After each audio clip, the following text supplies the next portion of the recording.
In the Black Out Loud, a CPA Australia audiocast. Digital fluency versus digital literacy. Why the difference matters. Digital transformation continues to deliver plenty of tools and efficiencies. So why are teams still stitching systems together by hand? By Megan Breen. This article has been edited for audio purposes and has been recorded using AI-generated voices. Article begins. When Simon Lesh, APAC AI and Transformation Lead at Archetype, speaks with finance teams about how they use digital tools, he hears a familiar story. Organisations are not short on technology. They are just trying to determine which tools add value and how they should work together. The issue often is not access, it is more about capability and understanding what is possible, he says. There are no shortage of options and each promises to solve everything.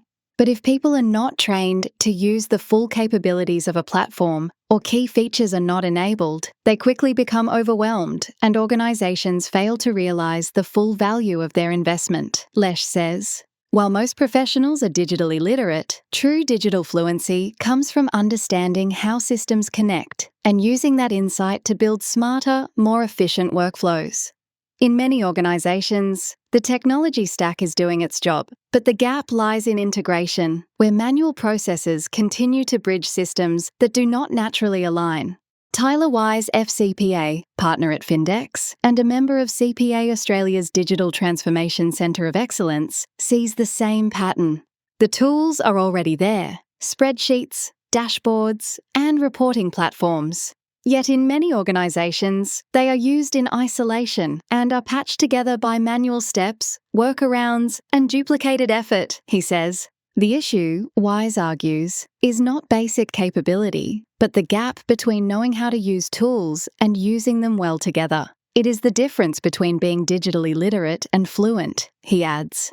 Digital fluency is about understanding how systems fit together and using that to design workflows that are connected, automated, and scalable. More broadly, it is the ability to lead how technology is applied and to embed that thinking across an organisation, says Wise.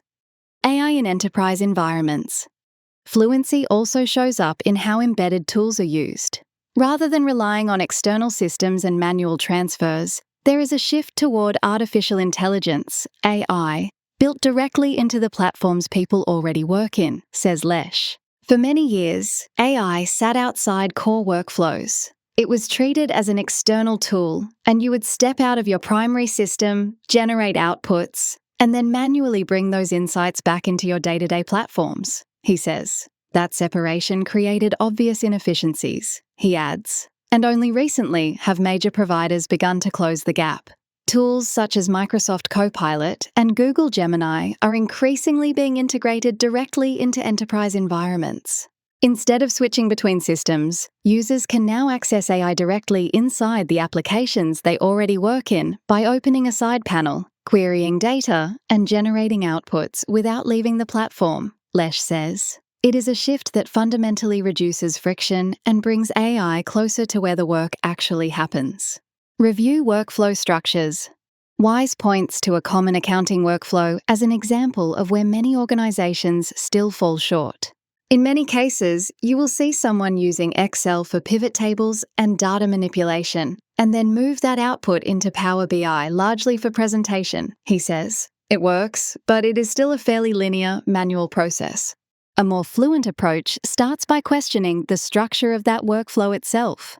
This is where you start asking different questions. What can be automated, how those tools can be better integrated, and whether you are really pushing the existing platforms to their limits, Wise says. In some cases, particularly where there is valuable proprietary data, that might even mean moving beyond off-the-shelf tools and building something more tailored to own and automate the workflow, he adds. A return of time. One of the most immediate benefits of digital fluency is time. When repetitive reporting and administrative tasks are automated, a meaningful portion of the working week is freed up for higher value work.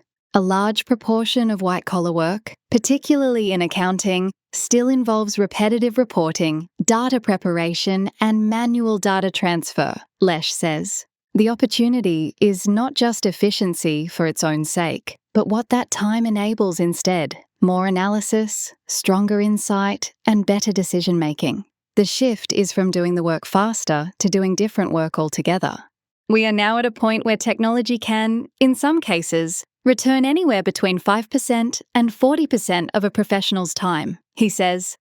Review and revise. The pace of change in technology can feel relentless. New tools, features, and platforms emerge constantly and make it difficult to know where to focus. But fluency, Wise argues, is not about keeping up with everything. It is about being deliberate and regularly reviewing the tech stack to make sure it is still fit for purpose. My mantra is, catch up, do not keep up, he says. At a certain point, you need to step back and review your tech stack. Ask, what is the best option available right now? And is it worth pausing current workflows to consider a tool upgrade or change in approach? Ultimately, technology is becoming more accessible and democratized, Wise continues. The barriers to digital fluency are less about technical expertise and more about mindset and having a willingness to experiment, test, and refine tools within your own workflows.